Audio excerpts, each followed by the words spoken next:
The sky over the sleepy town of Oakhaven didn't just turn dark, it bruised, a sickly, rhythmic pulsing of violet and charcoal clouds suffocating the stars until the atmosphere felt thick enough to drown in.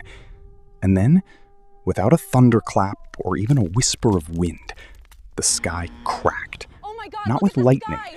but We with need a to get out of here jagged right now. obsidian fissure that tore across the fabric of the heavens from horizon to horizon.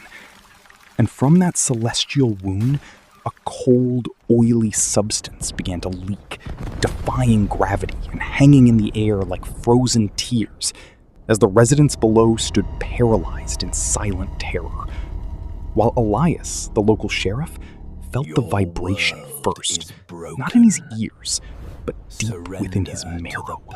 The asphalt of Main Street began to groan, and with a sound like 1,000 dry bones snapping at once, the earth finally surrendered, splitting open into massive, jagged chasms that swallowed houses and cars whole.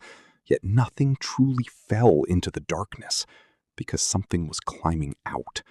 Something that at first appeared like plumes of white smoke rising from the depths, but slowly solidified in the pale light into shapes that were unmistakably wrong.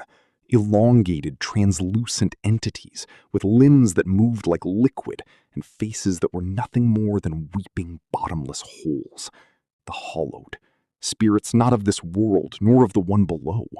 And as the air grew frigid and breath turned to ice, one of them drifted toward Elias, not walking, not even floating, but simply erasing the distance between them. And as it drew near, the screaming began.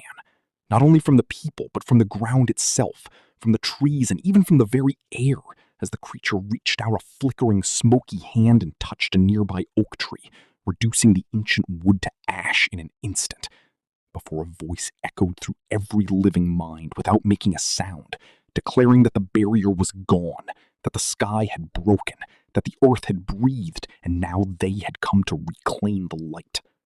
Above them, the crack widened further as the violet clouds were pulled inward into the void, while more pale, faceless specters descended like falling stars, and the ground continued to twist and heave into a churning sea of dirt and ghosts.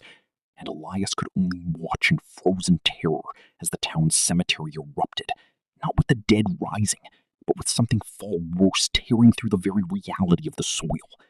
The shrieks of the hollowed grinding like metal as they moved through the town, seeking not blood but warmth, the essence of life itself. And wherever they reached, people did not die,